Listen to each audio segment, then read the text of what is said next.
You're watching South Asia Newsline, and here are the top stories we're tracking for you on Monday, the 11th of September. World hails India's presidency after G20 Summit success. Pakistan's Bilawal Bhutto accuses former allies of being scared of elections. And Maldivian presidential election heads for a crucial runoff.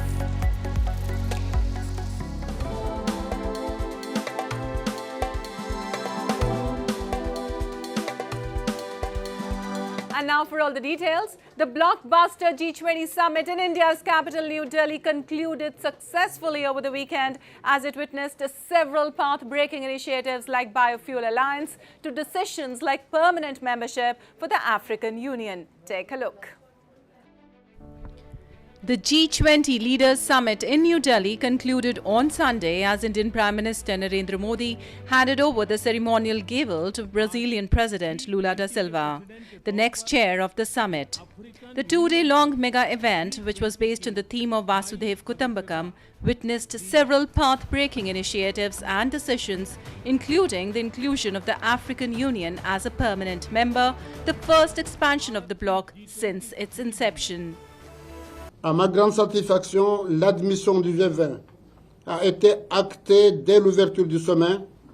Son Excellence Monsieur Modi, Premier ministre de l'Inde, et les membres du G20 ont entériné l'adhésion de l'Union africaine au sein de cette grande instance décisionnelle économique.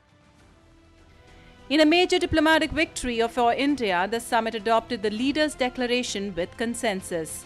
The agreement was reached on the Delhi Declaration despite hard stance and differing views on the Russia-Ukraine crisis by the member nations, which many believed could have derailed the meeting. The summit resolution has received praises from leaders of various countries, including Russia, Germany, and the European Union, who said India's leadership was key to agreeing the G20 summit message.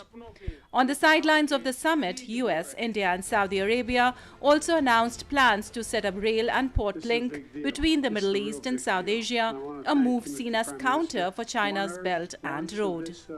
India, US along with Italy, Bangladesh, Singapore, Brazil, Argentina, Mauritius and UAE also launched a global biofuel alliance intends to expedite the global uptake of biofuels.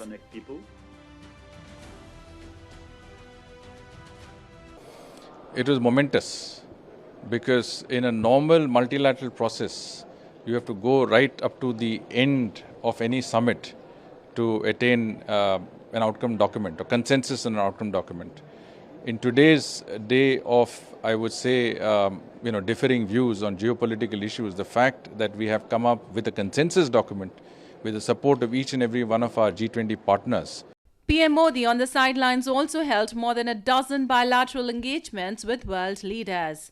During his meeting with his Canadian counterpart, Justin Trudeau, he also conveyed strong concerns about the continued anti-India activities of extremist elements in Canada. Prime Minister mentioned that a relationship based on mutual respect and trust is essential for the progress of the India-Canada relationship, a government statement read. And Indian Prime Minister Narendra Modi on Monday held delegation-level talks with Crown Prince and Prime Minister of Saudi Arabia Mohammed bin Salman bin Abdulaziz Al Saud. The two leaders also discussed all aspects of bilateral relations, including political, security, defense and trade, along with regional and international issues of mutual interest. The two leaders also co-chaired the first leaders' meeting of India-Saudi Strategic Partnership Council. The Saudi Crown Prince had arrived in India on Saturday to attend the G20 Leadership Summit. Moving on, Pakistan People's Party Chairman Bilawal Bhutto Zaradri said on Sunday that his party would not run away from elections like some of its former allies, as this would create a vacuum in politics. His statement comes as he had earlier reiterated his party's Central Executive Committee's stance on holding the elections within the 90-day constitutional limit after the dissolution of assemblies. The coalition government's term ended last month with the premature dissolution of the National Assembly 3 days before its constitutionally mandated period. However, the country's caretaker Prime Minister Anwar al-Haq Kakkar has said that polls could be held before February next year. And a prominent Kashmiri activist, while highlighting the plight of people in POK, said that residents in the occupied region have been crying for help from India as they grapple with inflation and shortage of even basic amenities. A report. Massive anti-Pakistan protests are raging across Pakistan-occupied Kashmir, with people angry over skyrocketing inflation, imposition of heavy taxes and shortage of food. Political activist Shabir Chaudhary, voicing their concerns, admitted that the people in POK are seeking help from Prime Minister Narendra Modi to free them from the illegal occupation of Pakistan. He lambasted Islamabad has systematically exploited resources of POK while people are not even getting basic rights. बहुत से लोगों ने सुना है कि LOC के नज़दीक जहाँ पर हिंदुस्तानी फ़ौजी सामने नज़र आते हैं तो मुख्तलिफ जगह हैं ऐसी तो उन्होंने कहा कि वहाँ पर खड़े होकर उन्होंने नारे लगाए और उन्होंने कहा कि मोदी को बोलो कि हमें भी आज़ाद कराए और हमारी जान बचाए हम यहाँ पर भूख से मरे जा रहे हैं. Activists have long claimed that with no legal recourse available, an assertive international intervention is the only way the hapless people can be saved from imminent doom. And Maldivian President Ibrahim Mohamed, who is seeking a second term, is going to face a runoff election later this month, following a stiff competition from his main opponent, Mohamed Muizzu, in Saturday's presidential race. Results from the first round showed Muizzu ahead, but short of the 50% needed to win outright. Notably, India, China and several other countries are closely monitoring the election, as the outcome will have ramifications for geopolitics in the wider region. Soli, seeking a second five-year term, has championed an India-first policy during his time in power.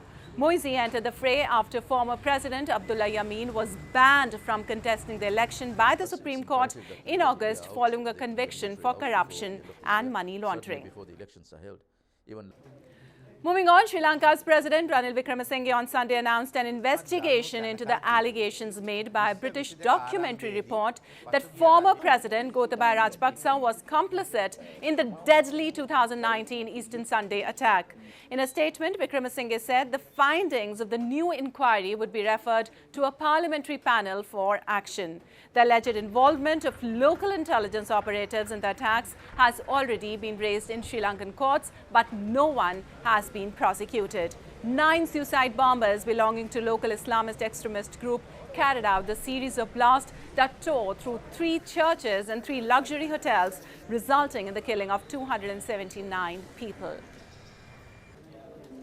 And a unique cricket match held in Srinagar city of India's Jammu and Kashmir this past weekend witnessed participation of wheelchair-bound players who demonstrated their cricketing abilities with great enthusiasm and determination. The event was organized by the Wheelchair Cricket Association in association with the White Globe NGO and the Indian Army.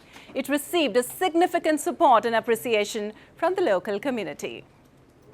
जैसे आप जानते हैं कि presently अगर देखें हम हर कोई इंसान जो है वो ज़िंदगी में बहुत परेशान है, डिप्रेशन में है, तो इस किस्म के लोग जो है हमारी तरह जो भी लोग हैं वो ज़्यादातर इन हालात में रहते हैं. तो स्पोर्ट्स एक्टिविटीज़ से जो है इनकी कैपेसिटी बिल्डिंग होती है और तो इसके साथ साथ जो इनका डिप्रेशन है वो ख़त्म हो जाता है और कोकुलर एक्टिविटीज़ में आने से इनकी फिटनेस रहती है.